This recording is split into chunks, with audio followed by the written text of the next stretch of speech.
हाय दोस्तों, नमस्कार। कैसे हैं आप सभी? आशा है आप सब अच्छे होंगे, स्वस्थ रहें, मस्त रहें। दोस्तों, मैं इस समय इलाहाबाद में हूँ और आप देख भी रहे होंगे कि मैं दाल चावल खा रहा हूँ। यहाँ का फेवरेट खाना है दाल और चावल, यानी दाल और भात। दोस्तों, इस समय चुनाव का माहौल है और चुनाव के इस समय मैं अपनी बातें कुछ आप लोगों को शेयर करना चाह रहा हूँ। 5वें फेज का चुनाव चल रहा है और चूंकि इस समय का जो चुनाव है वो एक तरफ मुद्दा विहीन तो दूसरे तरफ मुद्दे पे है। अब आप कहेंगे एक तरफ मुद्दा विहीन कैसे?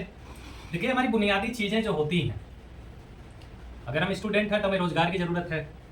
कोई किसान है तो किसान को उसकी फसलों से मतलब है, उसके एमएसपी दाम से मतलब है, एमएसपी निर्धारित हो इससे मतलब है। मान लीजिए कोई मजदूर है तो उसकी मजदूरी महंगाई के हिसाब से बढ़नी चाहिए। जैसे मान लीजिए इस समय मनरेगा चल रहा है, मनरेगा की मजदूरी पिछले कई सालों से 200 के आसपास है, तो उसमें बढ़ोतरी हो।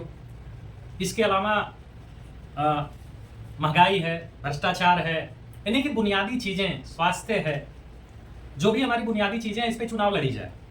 लेकिन बीजेपी एक तरफ जहां मूलभूत यानी बुनियादी चीजों से हट के काम कर रही, तो दूसरी तरफ कांग्रेस जनहित में, जनहित का मतलब क्या है? उन्होंने शिक्षा पे बात करी, जो पिछले मोदी सरकार का एक प्रकार से मैनिफेस्टो 2014 में था, या उन्होंने बीच बीच में बार बार ये चीज दोहराई कि मेरी सरकार बनी तो 2 करोड़ रोजगार देंगे, जो आज तक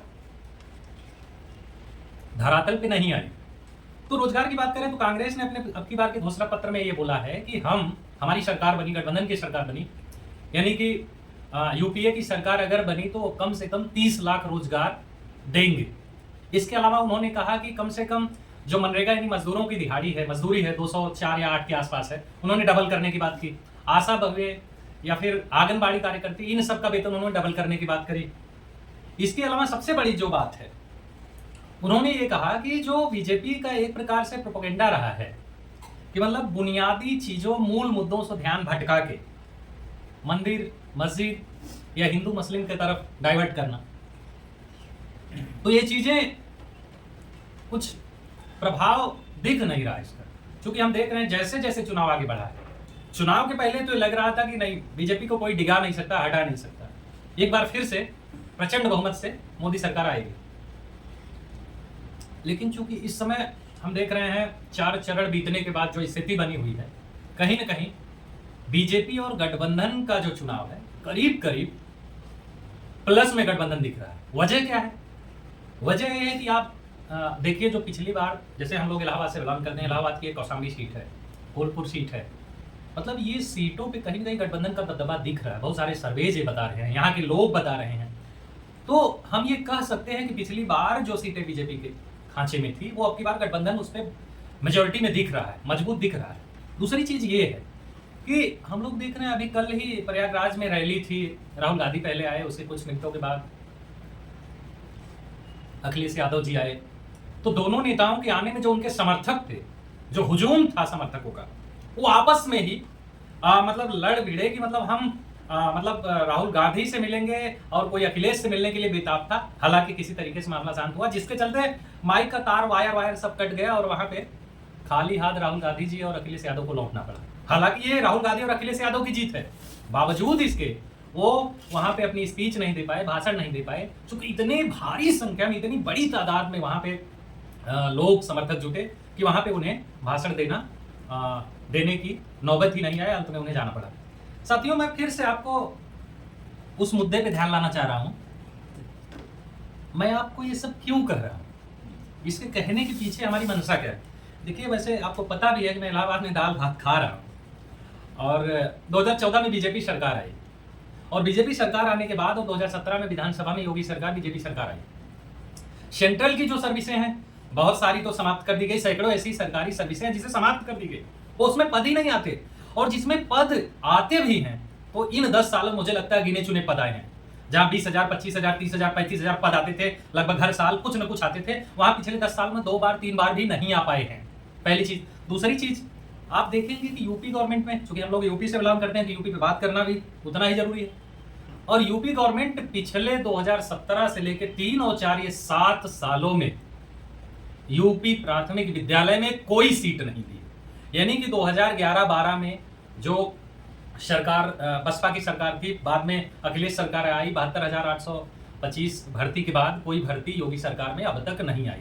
हाँ, आप लोगों के दिमाग में ये सवाल खड़ा हो रहा होगा कि 68,500 69,000 भर्ती आई तो थी, मैं कहाँ कह रहा हूँ आई थी, लेकिन आपको ये भी पता होना चाहिए कि शिक्षा मित्र से निकाले गए जो वैकेंट सीटें थी, जब शिक्षा मित्र को सुप्रीम कोर्ट के आदेश के तहत निकाल दिया गया तो उसी को 2 चरणों में 68,500 69,000 के माध्यम से शिक्षा मित्रों को पद को भरा गया है।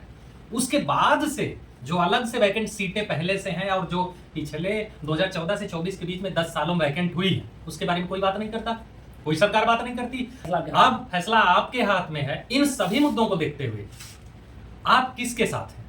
मुद्दों के साथ हैं, बुनियादी मुद्दों के साथ हैं। आपका मुद्दा शिक्षा, स्वास्थ्य, बिजली, सड़क, सफाई, समरसता, संविधान या देश का विकास है, या आपका विकास मंदिर मस्जिद हिंदू मुस्लिम या बीजेपी सरकार के द्वारा फैलाए जा रहे प्रोपेगेंडा है, ये आपको तय करना है। साथियों, आज चुनाव चल रहा है 5वें फेज का, अगला चुनाव 25 को है, हम लोगों को भी 25 तारीख को वोट डालने जाना है।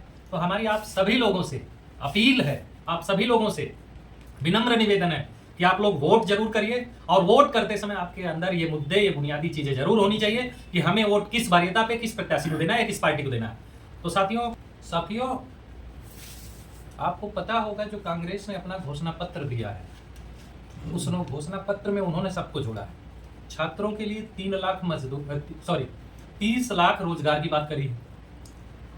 बीजेपी सरकार में जो भर्ती हुई थी सेना में, उस भर्ती को जो 4 साल उन्होंने किया है, इन्होंने कांग्रेस के समय में वो अस्थायी करी जाएगी।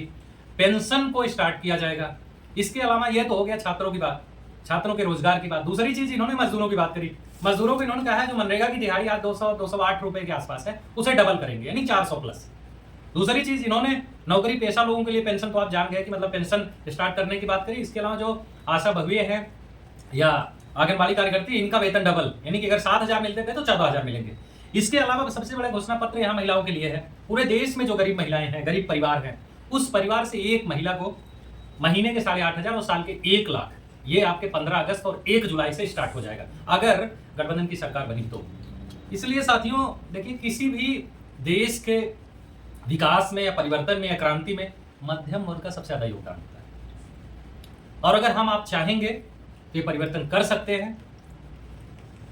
और मेरी आप सभी से अपील है कि आप लोग परिवर्तन के लिए, एक बार सत्ता परिवर्तन के लिए वोट करिए, जिससे ये व्यवस्था परिवर्तन हो और हम सभी को, किसी को रोजगार मिले, किसी को पेंशन मिले, किसी को मजदूरी का डबल मिले, यानी कि वो अपना सम्मानजनक जीवन यापन कर सके। इसलिए आप सभी के हक और अधिकार की लड़ाई के लिए आपको जरूरी है कि आप आने वाले जो 2-3 फेज के चुनाव बचे हैं उसमें बढ़ चढ़ के हिस्सा लीजिए, और देश के विकास के लिए, प्रदेश के विकास के लिए, हम सब के विकास के लिए, यहाँ की गरीब जनता के विकास के लिए एक दिशा दशा निर्धारित कर सके। धन्यवाद।